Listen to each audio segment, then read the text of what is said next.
Et quand la tristesse arrive, je sais tu es là, toujours près de moi.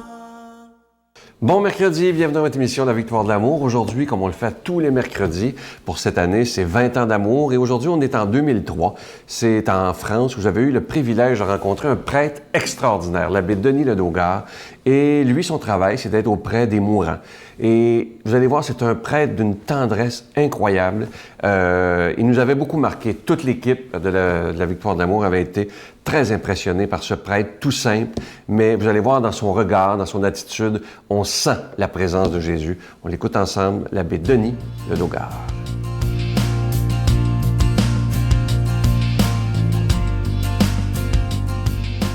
Brutalement, c'est un enfant avec qui vous aviez tant de complicité, avec les parents, que cet enfant arrive en fin de vie, qu'il a mal, qu'on le met sous morphine. Qu'il a par exemple un enfant avec une leucémie, qu'il a une chute des plaquettes, qu'il saigne de la bouche parce que les plaquettes sont à un niveau trop bas. On se demande quand même où est Dieu. Et je me dis, Seigneur, mais où es-tu ?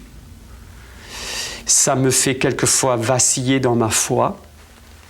Et il m'est quelquefois difficile après de célébrer la messe. Vous savez, quand on est devant ces grandes questions existentielles, 2 heures après, aller dire « Le Seigneur soit avec vous », rendre grâce à Dieu, je ne peux pas. Il me faut un temps de recul, un temps d'adaptation. Et puis aussi un temps alors où je peux dire ma colère à Dieu.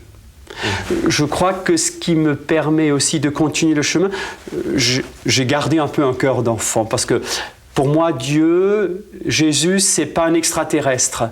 C'est quelqu'un avec lequel je vis au quotidien. J'oserais même dire c'est mon meilleur pote, si on peut dire cette expression-là. C'est un ami, et un ami, on partage tout. Et quand on n'est pas bien, on décroche son téléphone et on dit à un ami, je suis pas bien. Ou quand un ami m'a blessé quelque part, ou j'ai mal vécu une relation, eh ben, je me retire à la chapelle et je dis, Seigneur, là, écoute, il me faut une explication, là, je ne comprends pas. Tu sais, moi, je veux bien ton serviteur et je continue à te servir, mais la mort d'un enfant, moi, on s'agrippe.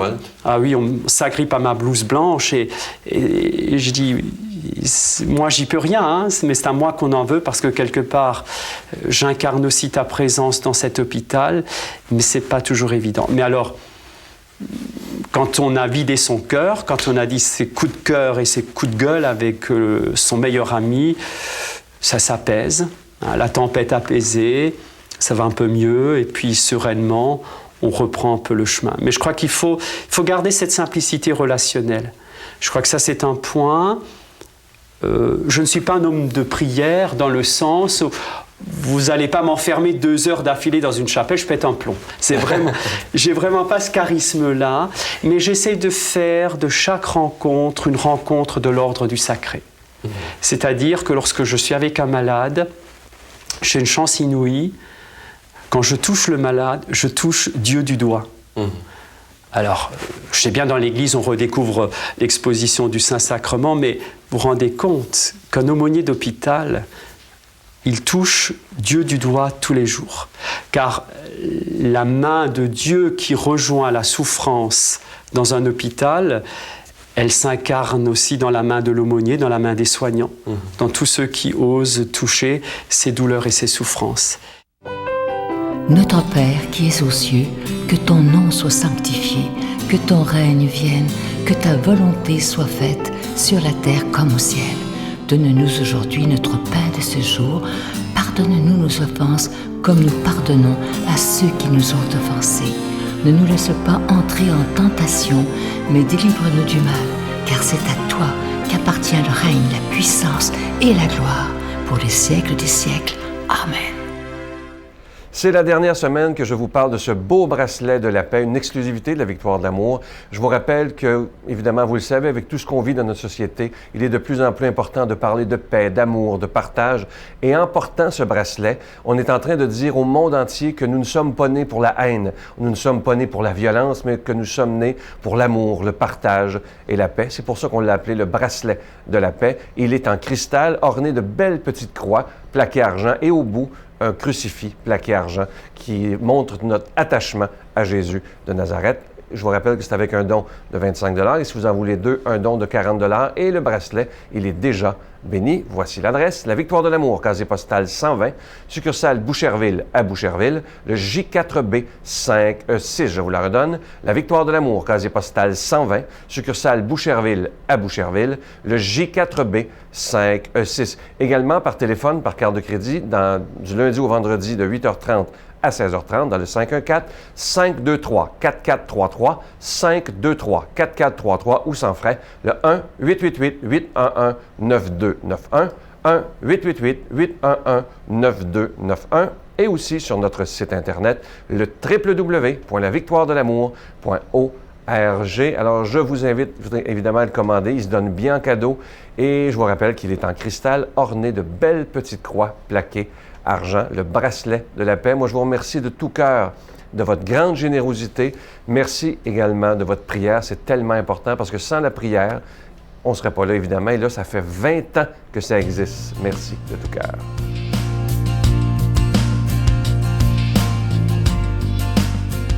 Mon Dieu, donnez-moi la sérénité d'accepter les choses que je ne peux changer, le courage de changer les choses que je peux et la sagesse d'en connaître la différence. Amen. Aujourd'hui, on est tellement heureux. Ça va être la deuxième fois qu'il est avec nous, le Père Alexandre Julien de la communauté de l'Emmanuel à Québec.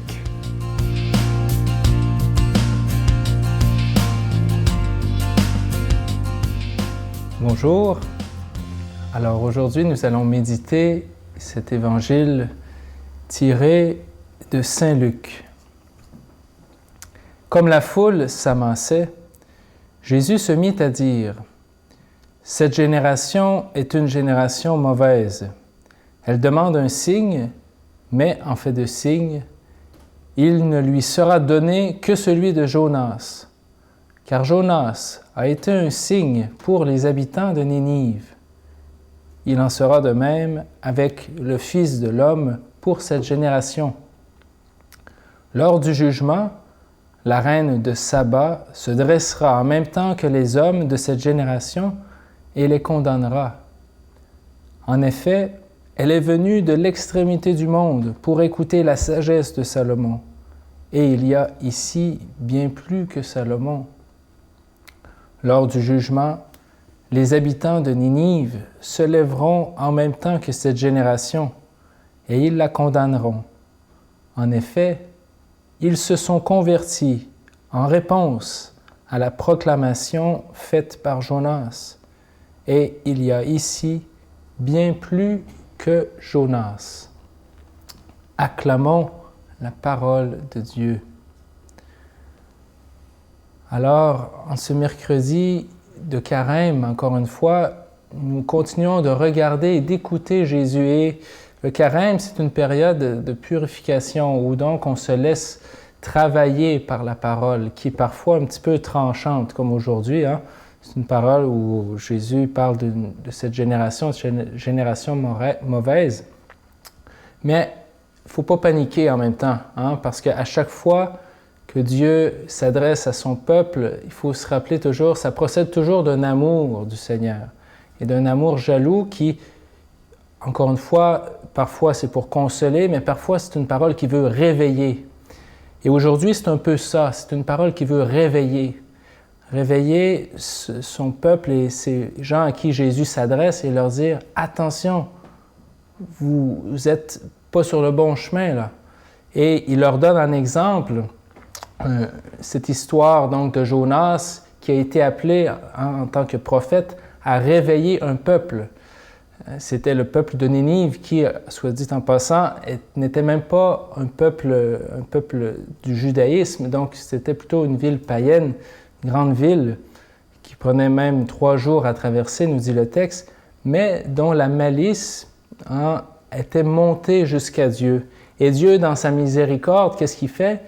Il envoie un prophète vers cette ville-là, mais les paroles du prophète qu'il avait à dire n'étaient pas simples, pas faciles, c'était d'annoncer la destruction de la ville. Aïe, aïe, aïe. Donc, mais encore une fois, ce n'était pas tant ce que Dieu voulait faire, détruire la ville, mais il voulait encore plutôt réveiller réveiller ces gens et leur dire, si tu continues de marcher sur cette voie, tu t'en vas au précipice. Et c'est clair que tu vas vers ta destruction.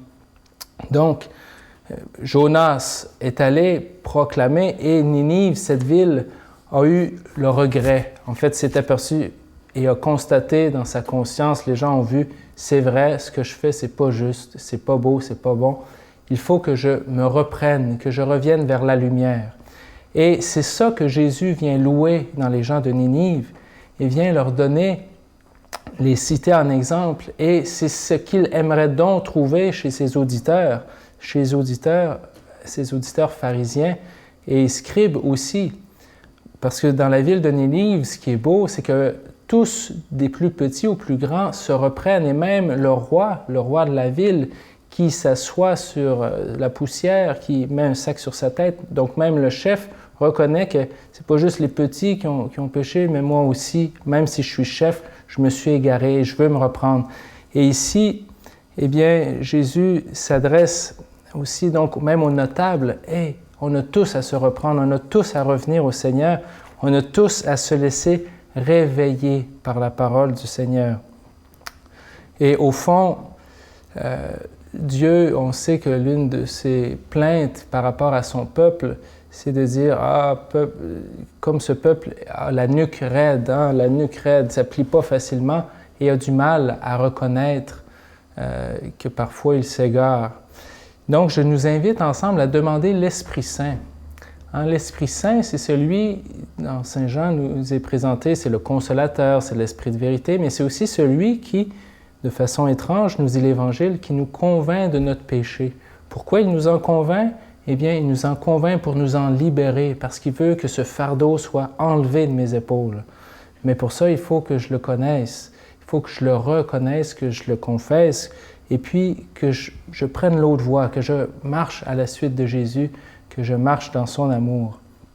Eh bien, Seigneur, on te demande ce matin de nous donner ton Esprit Saint, de nous donner un cœur simple et humble, de savoir reconnaître nos torts. Et merci Seigneur pour tout cela, et on te demande aussi de nous bénir maintenant au nom du Père et du Fils et du Saint-Esprit. Amen. Je vous salue Marie, pleine de grâce. Le Seigneur est avec vous. Vous êtes bénie entre toutes les femmes, et Jésus, le fruit de vos entrailles, est béni. Sainte Marie, Mère de Dieu, priez pour nous pauvres pécheurs, maintenant et à l'heure de notre mort. Amen.